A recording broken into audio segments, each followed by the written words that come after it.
Okay, we are coming on live with our TRTA regular Friday update at 2 o'clock. I'm Tim Lee. I'm the director of the Texas Retired Teachers Association. I'm going to give a couple minutes for people to tune in and say hello. I'm also going to enter a few comments here and make sure that I can see your comments. Just so you know, I am doing the show by myself today. Roy is out today, so my producer Roy is out, and it takes a little bit of extra concentration whenever I do the live show without Roy. But that is all right because he's got me set up here. I'm just checking my levels and making sure that everything looks good.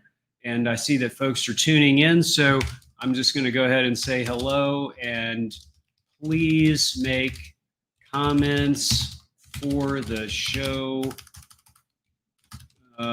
this week. And I'm going to put that out there on both YouTube and Facebook. So again, I'm Tim Lee. I'm just getting started. It's great to see everybody. Please go ahead and check in. The Texas legislature is coming back on live too. So I need to turn that off just for a little bit, if I could hit the right button here. Sorry about that, everybody. We are probably going to be talking about what they are doing in the Texas legislature in just a few seconds. So make sure that I get rid of that and bring this one back. All right. Hello from Houston. Hello from Bernie. Hello.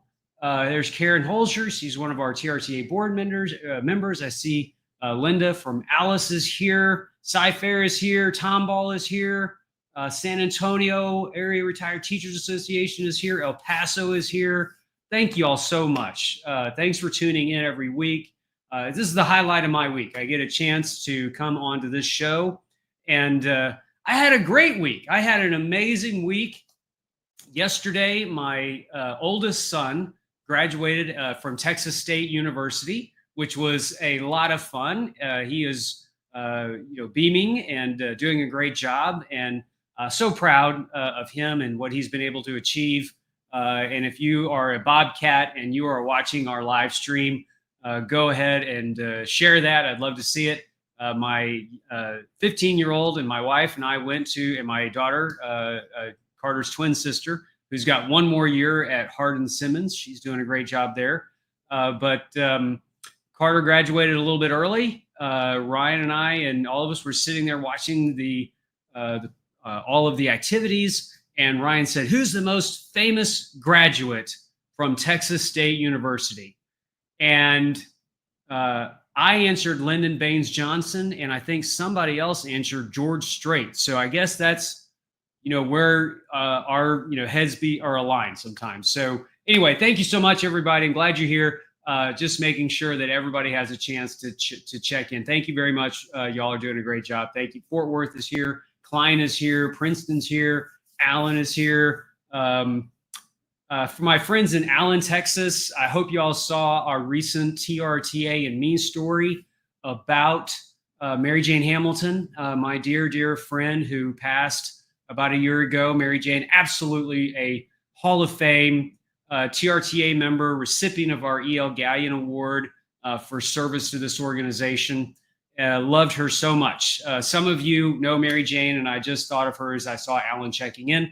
Some of you might be asking, what is TRTA and me? Well, hopefully you're signed up to get our Inside Line newsletter, because that's where we put all of our information out there. I see Florida's checked in. All right.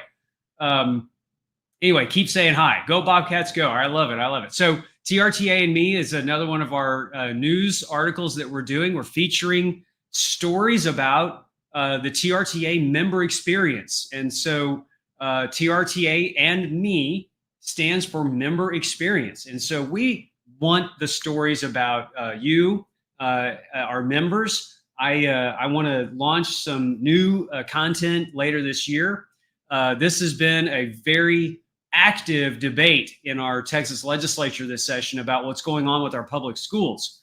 Now, I've listened to a lot of that debate, and one of the things that I've heard over and over again is that our public schools are doing many, many amazing things, which all of us on this show would agree. Our public schools are doing amazing, great things. But what has been said is that a lot of folks are not getting those stories out. There doesn't seem to be an outlet for those news stories. And so if you have connections to your local school community and you would like to introduce TRTA to your superintendent or to the school board, we have a press packet that we're going to be making available a little bit later in the summer that will allow school districts to share their really cool, amazing, student-driven, teacher-driven, school district-driven stories so that we are getting out more and more good news about our amazing public schools. Some of you may belong to other associations, Coaches Association, Texas Music Educators Association, TEPSA. I have my good friends at TEPSA. I'm going to their conference this summer. I'm so excited about that. Mark Terry sometimes checks in and watches our live show on TRTA. And so, we want to partner with our greater educator community and really make sure that our active school employees know that we care and we are sharing the good things happening in our public schools. So anyway, I'm really excited about that. I'm excited about what's happening. But let me just go ahead and start digging in. See who else is checking in here. We've got Espinosa, Texas. Let's see, Castleberry and Arlington. Excellent, excellent. Fort Worth, I think I mentioned. Maybe that's another person from Fort Worth. Love it. Keep pushing your hellos in the chat. I'm going to try to keep an eye on that. So if you're a TRTA member, or even if you have just signed up to receive our TRTA Inside Line, you would have received a notice that went out yesterday talking about House Bill 3221.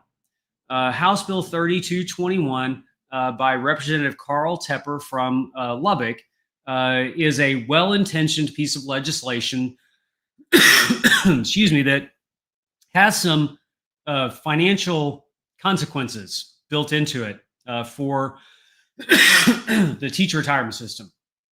And so what is going on with that legislation, and I've had several members ask me about this, is that our Texas public charter schools are making contributions to our teacher retirement system in almost the same, but I would have to say in a similar way to our K-12. And to really understand this, I need to provide a little background on how the contributions to the retirement system work and why does it matter and how does this become, a big deal. So you all remember that when you were active, or if you're watching this and you're still active, there are several sources of revenue that pay for the future cost of the retirement benefit for all TRS Texas retirees. We have the employer contribution. We have the member contribution, and then we have the state contribution. The Texas Constitution, Article 16, Section 67, talks about the teacher retirement system of Texas, and it also talks about the obligations of paying for those costs. And the school district and the state share a contribution equation. And when you look at the employer contribution, the legislature has committed to paying 8.25% of a person's salary toward the teacher retirement system, for the most part. And where that distinction comes in is that the Texas legislature's contribution to TRS is based on something we have here in Texas called the minimum salary schedule. And so if you take all of the school employees that work for our Texas schools, including charter schools, there is a contribution amount equal to 8.25%, I should say, on the public schools for all employees based on the minimum salary schedule. The school district, if they are paying that employee over the minimum salary schedule, the school district pays 8.25% on any amount of pay above minimum salary schedule. So, if you're in a district that is only paying on minimum salary schedule, then the district is not making any additional contribution on that salary amount above minimum salary schedule of that 8.25%. But almost all school districts in Texas are paying above the minimum salary schedule.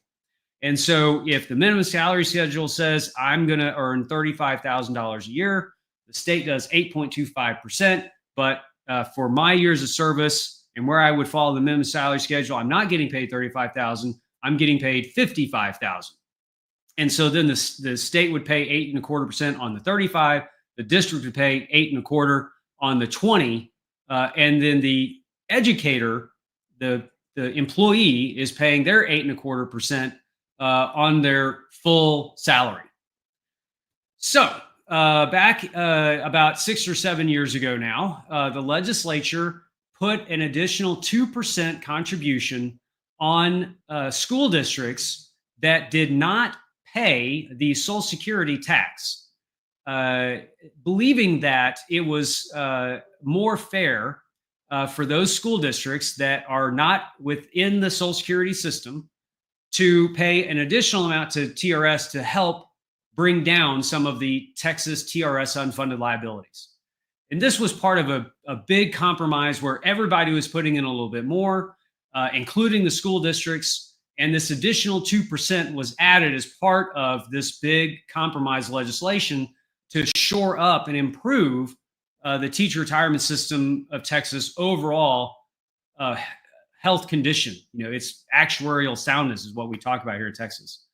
And so the rule that was placed on that 2% is that the 2% that the school districts were going to start paying was only going to be based on that minimum salary schedule.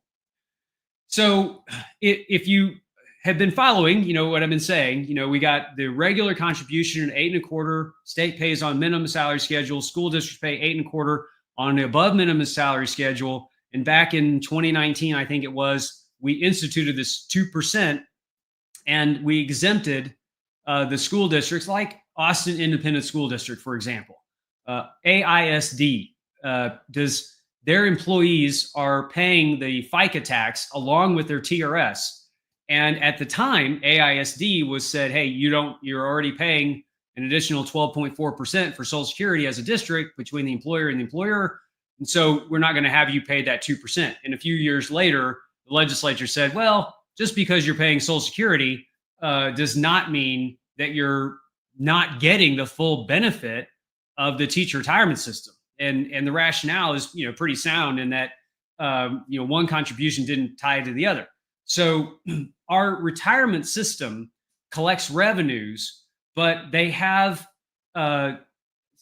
weird step levels of how districts may pay, how charters may pay, and how higher ed pays. So charters pay the full 2%, but because there's no minimum salary schedule applied to charter schools, it's an actual 2% of contribution of payroll. So their argument is that, well, because the school districts are paying the 2% only on the minimum salary schedule, House Bill 3221 is wanting to take that 2% that they're paying and make it equivalent to the actual amount that the school district is paying, which is about 1.5%. All right. So far, so good. That doesn't sound too bad. That sounds fair in some ways. I don't disagree that it sounds fair that if the school districts, K-12, are using the minimum salary schedule to pay the 2%, and the 2% really isn't a 2%, it's more like 1.5, then, why is that amount not the same across the board? Okay, so here's part of the reason that it's not as simple. Public policy is not as simple as just saying, fair is fair. Sometimes you have to fix things along the way.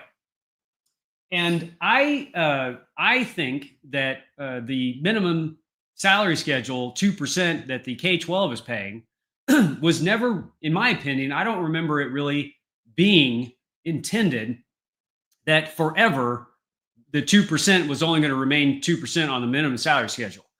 For the last several sessions, we have tried to point out that if the school districts, and again, I make no friends at parties when I say this, it makes somebody, upset. Most people in the school community, I think you all probably know that TRTA is trying to be as fair as we can be, and understand the realities everybody's dealing with, especially when it comes to funding. Uh, my role, and I feel like I'm giving a preamble now, but my role is to help all school employee retirees and pre-retirees, because I have seen over the last 21 years now that I've been here that a person can retire and go for a long period of time without getting any sort of cost of living adjustment. So, somebody's going to retire in 2025. Our association has been trying to protect that person's retirement security for the last 30 years. We've done a pretty good job working with the legislature, working with our friends in the education community, working with our retirees to make sure that when somebody started on their first day of teaching until the time that they can retire, we've worked to maintain that defined benefit plan structure that has been critical to the success of retirement security for our school employees in Texas. Sometimes that's easier and sometimes that's more difficult. But what we know is that the 2% contribution that was instituted has definitely increased the value of the system and their financial fiscal stability by bringing in more revenue to help ensure that we can pay the future costs of our retirement for many years into the future. We've also been able to do some supplemental checks. We've also been able to do a couple of cost of living adjustments. And all of that fits within this funding structure. But the funding structure is just a little strange. So if the legislature were to take the 2% on total salary, now remember, retirement benefits for school employees, when they retire, those retirement benefits are based on total compensation for in the formula. But sometimes, because of these ways that we've structured this, we're getting contributions for only portions of the salary, even though benefits are being paid on full salary. And that's part of the reason why the 2% on school districts using the minimum salary schedule is potentially a long-term problem, because if we were to receive contributions, the full 2% on total salary, the retirement system would be much more fiscally stable. It would be much more likely to afford benefit adjustments for retirees. It would be more secure for all future retirees. And it would be, I think, in the spirit of what the legislation was originally attempting to try to get accomplished. And that is that we had additional funding on salary to ensure that our retirement benefits are going to be paid. And remember, anybody who's been actively teaching for their entire career, I think within the first 3 or 4 years in retirement, every penny they put into the retirement system throughout their working career is paid back out to them in the first 3 or 4 years of their retirement. And then what the state, excuse me, and the school districts contribute is paid back in the next 3 or 4 years. So if you've lived past year 8 in retirement, a lot of that is going to be based on the TRS's ability to take those contributions that you and your district made over the last 30 or 35 years, to take that money and invest it, get the investment yield, and pay for the future cost of the retirement benefit. So that it's a pretty good deal. It's actually one of the few places where you know for sure that you're going to put some in and probably get a whole lot more out. And it's a delicate balance because school district budgets are tight.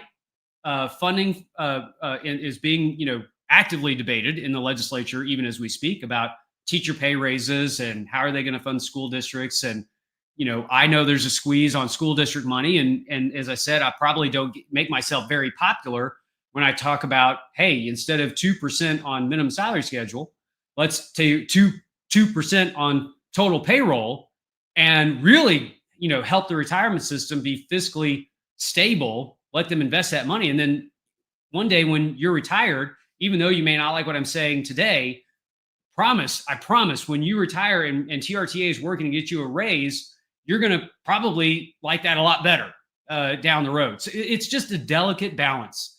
And we are all in this education family trying to figure these things out together. So this brings us back to House Bill 3221. So 3221 says, hey, look, as I said earlier, school districts, minimum salary schedule, got this 2% contribution. But because we don't have a minimum salary schedule with Texas public charter schools, we're going to pay the full 2%. And instead, we want to be more like the K-12 ISDs that are paying only 1.5%, even though you say it's 2%, it's really 1.5% because it's not on total payroll. All right. So the problem is that Mr. Tepper's bill reduces TRS contributions by $13.5 million every year. So the TRS actuary is already baked into the, what we call that big actuarial cake. The idea that the school districts are making this amount of revenue contribution. And if they take $13.5 million away from the total revenue coming into TRS, it has a material impact on the retirement system. Now, as I said, I have kids in college. There are days that I think $13 is a lot of money. $13.5 million in the Texas budgetary process does not seem like a lot.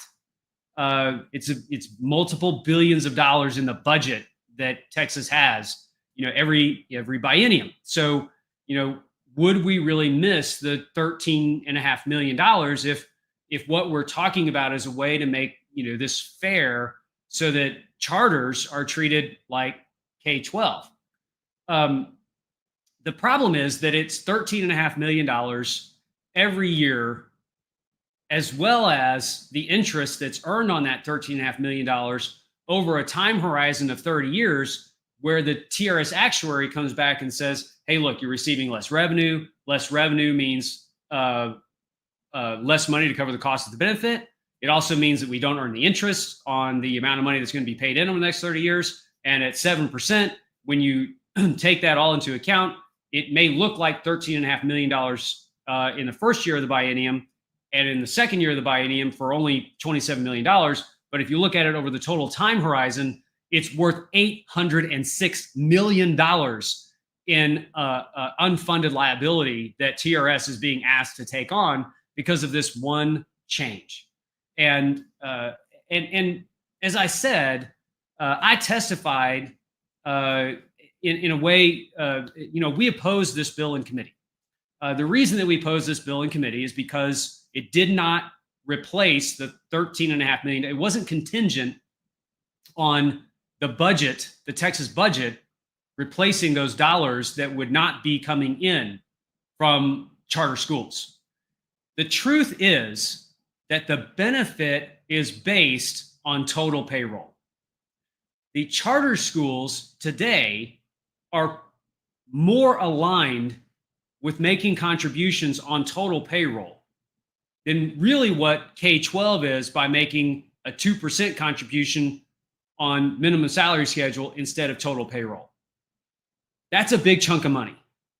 And then third and finally, and the part that probably has you scratching your head and saying, why is that? The universities and higher ed employees that pay into TRS, they don't have the 2% at all. So is there a fairness imbalance? Yes, there is.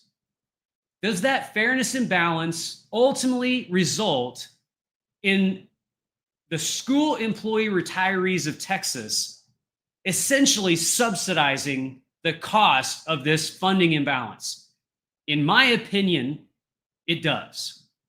Because what we're looking at is that when the system is not receiving revenue on total payroll, but we're establishing benefits on total payroll, it ultimately means that we are not receiving contributions to cover the entire cost of the benefit being paid out.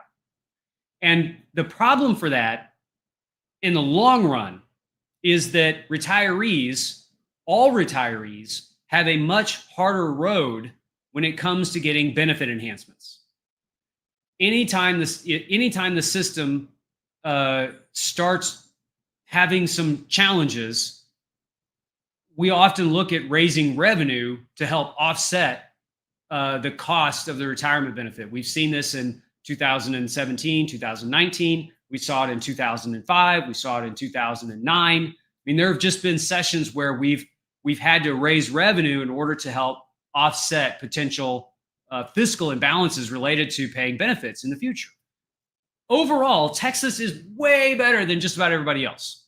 The cost of our benefit in Texas is substantially less than it is in other states where they have a teacher retirement system, mostly because the legislature over 80 plus years has always funded TRS. Now, they could have funded it better in some times, but they've always done a pretty good job. Here in the last 10 years, the legislature has been really good about making sure that we have an aggressive approach to funding the retirement benefits as we can. They put more money in, school districts put more money in, everybody's put more money in, active teachers put more money in, retirees go, years and years and years without cost of living adjustments. And then we find a way, like last time the legislature, really did an amazing activity where they gave us the cost of living adjustment and stipends. Not everybody got it, but 400,000+ people got big kinds of returns. But a lot of folks went 10, 15, even 20 years without getting anything. And so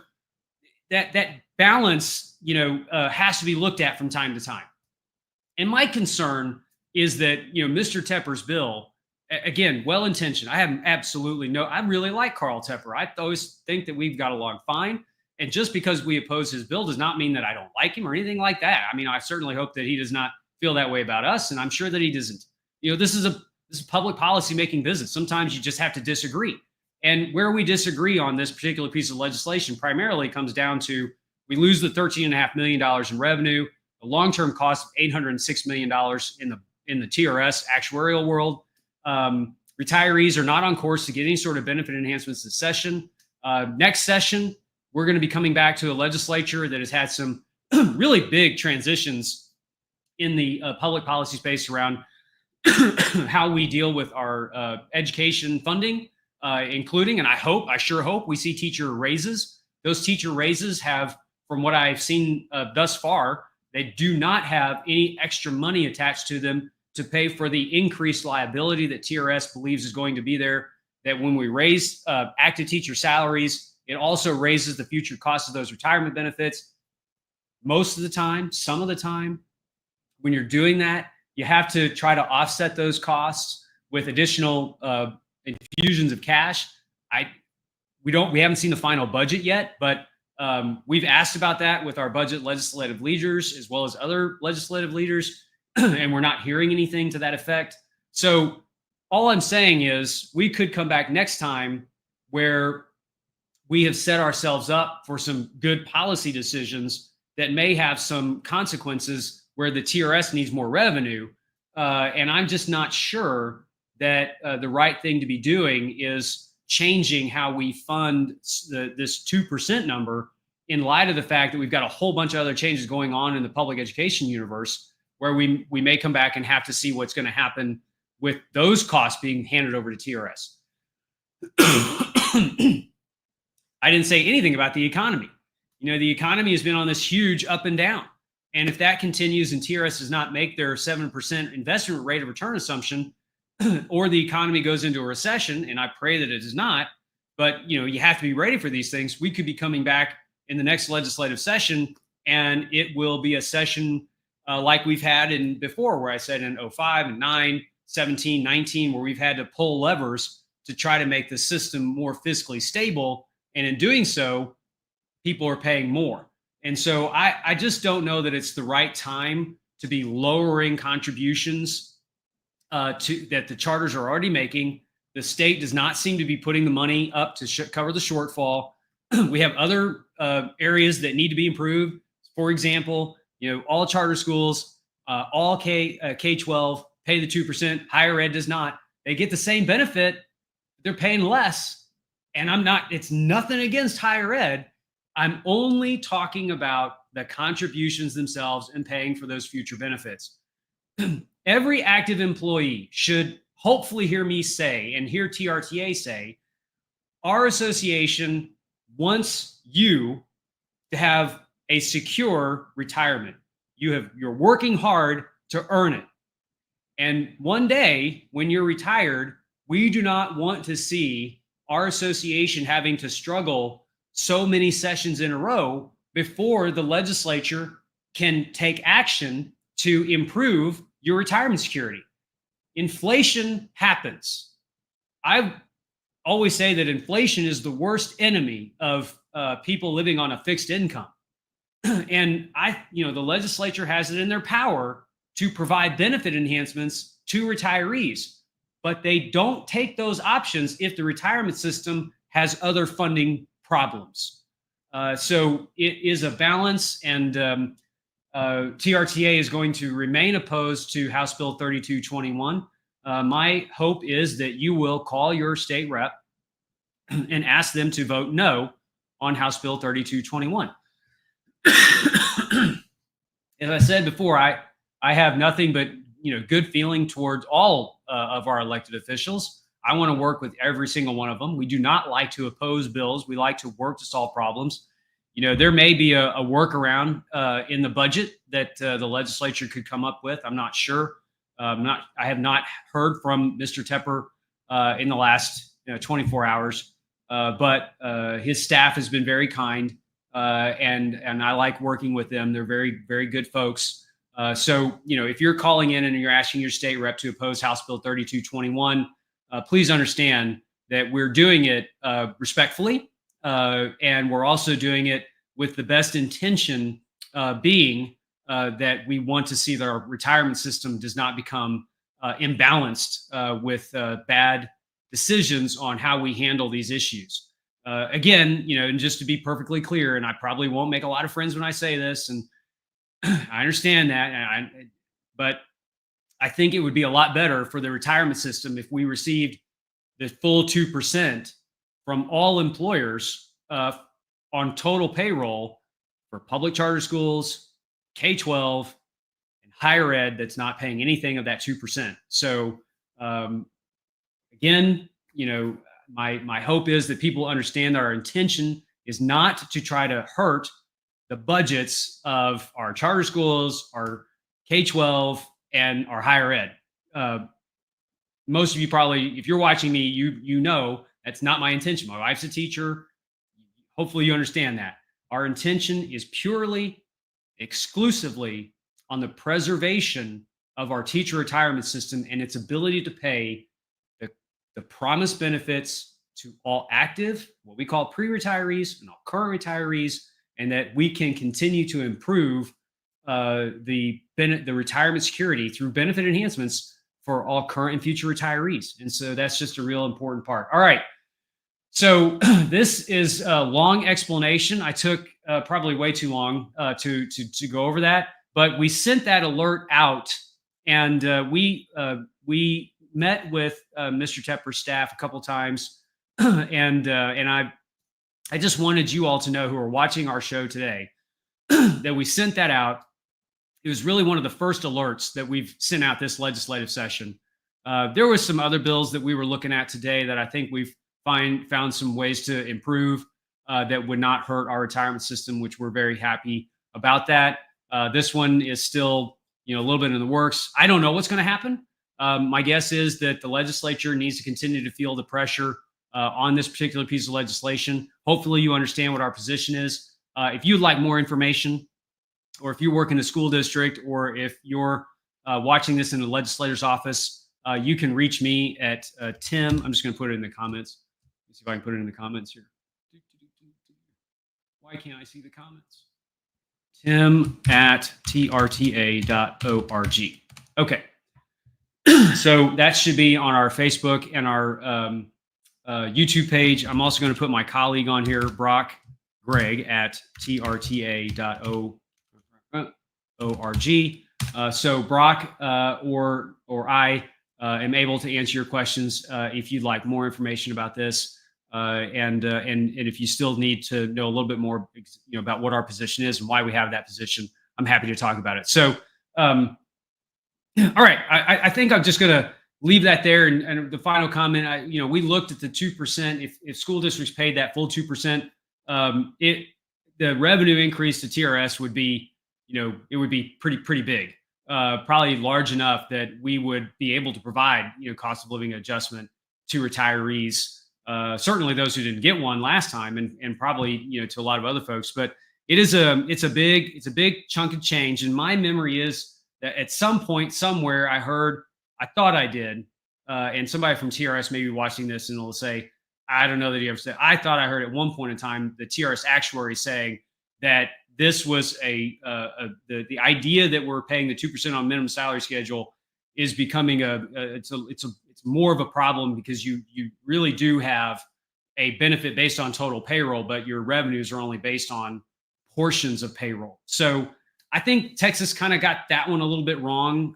They did the right thing in putting it together, but maybe we need to be revisiting how we handle that 2%, even if we have to phase that up over several sessions to try to make that happen. So, all right, now that probably half of my audience is going to turn me off and say, I don't want to hear from this guy again, let's go ahead and hit on some of the other updates if we can. So, as I said earlier in the show, and a lot of people have been writing about this, I read a lot of the comments from the last show. People just wondering, will the legislature be able to give retirees, excuse me, a raise or a supplemental check this legislative session? As I said earlier in the show, we're not on course to seeing that.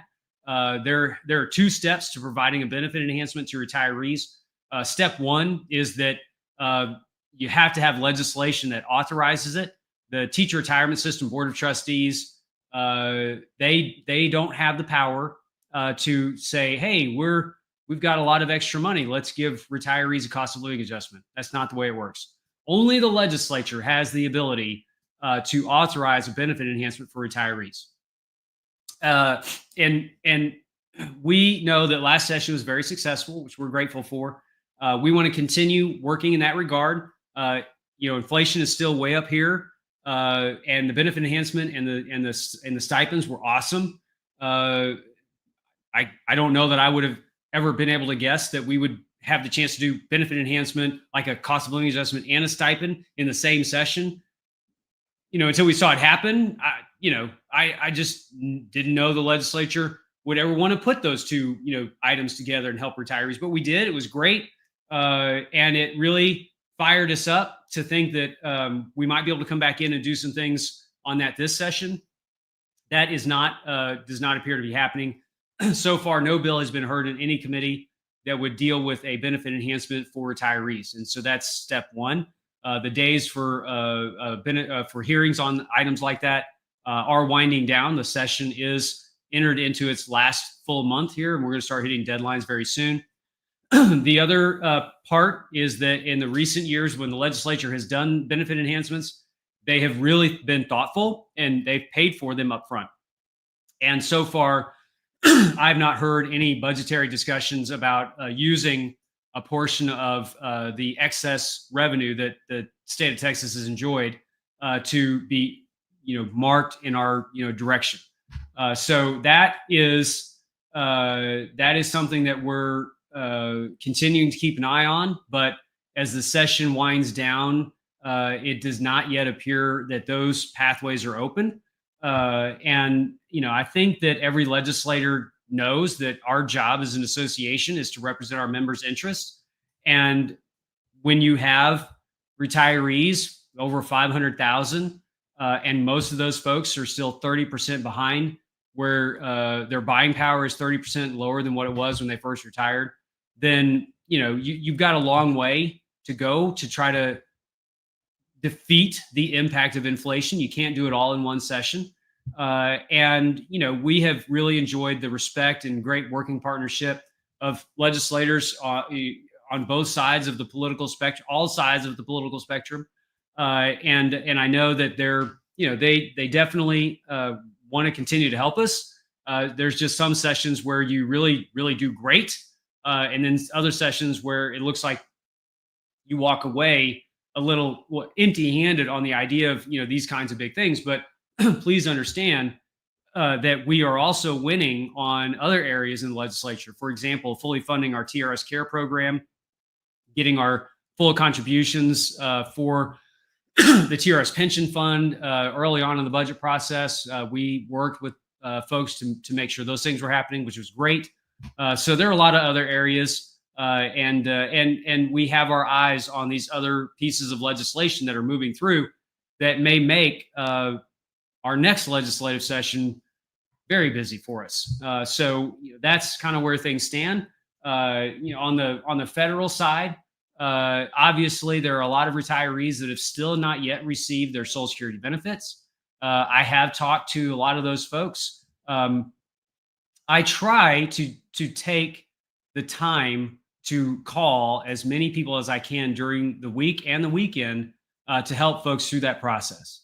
Uh, Probably dealing with probably 50 of those during a week. And my only hope is that if you're emailing me or texting me, texting is a good way to get a hold of me. But if you email me and I don't see it, then my staff will also work to make sure all of the emails that you send to tim@trta.org, those are only read by me. But if you email your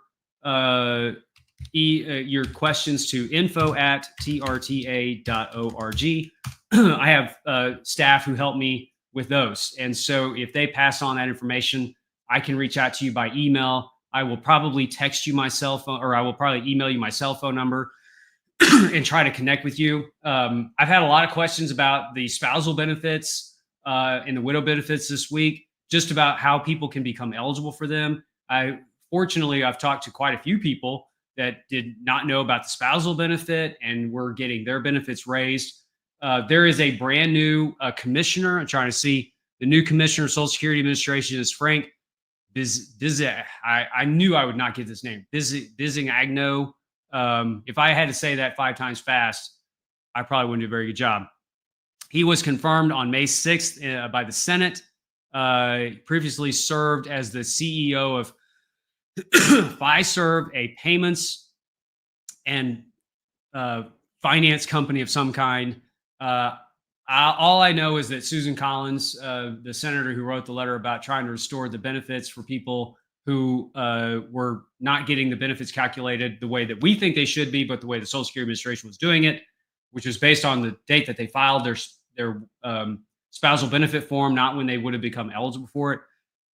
She had that conversation with him before he was confirmed by the Senate.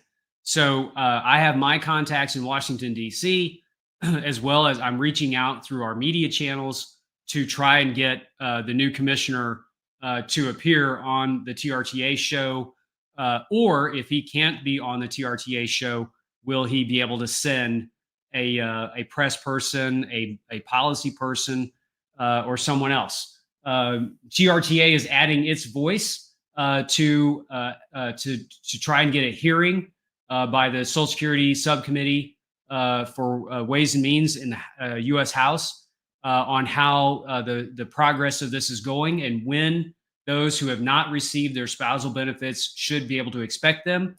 Social Security has said November. They reported, I think, as of 2 days ago, they had said, I think 84% of folks they had accomplished. As I've said before on this show, that number seems to have slowed down. Does not seem as though they're processing applications as quickly as they should. I looked up some information prior to coming on the show today, looking at record low staffing levels at the Social Security Administration. So there's some concerns that I think we all have about the speed at which this is moving. As I have said before, we will absolutely not leave anyone behind. We are going to work to ensure that everybody receives their restored benefits. And my intention is to fight every day that I can to try to get not the 6-month look back, but the full 2-year look back, going back to January 1st, 2024, I think is what it was. It escapes me right now, but we're trying to make sure that people get their full benefits that they deserve. I started to look over at comments. Let me take just a quick peek at these and see. what folks are saying. I don't understand about the higher ed schools not paying into the system. I thought that they were under a different retirement system and not TRS. Do they receive their annuities out of TRS? All right. So this is a question that's posted on the Facebook. You have some of our higher ed employees that are under TRS, and you have other higher ed employees that may be under UTEMCO, which stands for the University of Texas Investment Management Company. You may have some other of those employees kind of around in different places. But there are a lot of employees under higher ed that do pay into TRS. A lot of them are going to be the folks at the schools who handle administration. They may work for the school in some level that wouldn't necessarily be a classroom professor, but may be working for the university in some way, and they are in the TRS system. Their contributions are very much like K-12. The biggest difference being that higher ed employees covered under TRS, the university system is not paying the 2% like K-12 or charter schools. Same benefit, lower contribution. And I've brought this up with legislators in the past, and usually I get a smile and people saying, well, you go tell the universities that. I don't have a problem telling universities that. I don't have a problem telling universities that in order for us to be able to cover the costs of benefits for all employees should have similar contributions. I don't know why that isn't fair. I don't know why it isn't said. It's not a secret. By having these strange contribution levels and seemingly thinking that we're just going to make everybody mad, it really disadvantages the retirees in the future years. And I don't want to see any of our hardworking, active, public serving school employees or higher ed employees to go, 10 or 12 or 15 years in their retirement and not getting a cost of living adjustment from TRS. So that's just kind of where things are. So I know that there are a lot of questions. Let's see what else we got. Other things here. Got about $100 a month added to my retirement. Yeah, it was. It's when you're not getting regular cost of living adjustments over a long period of time.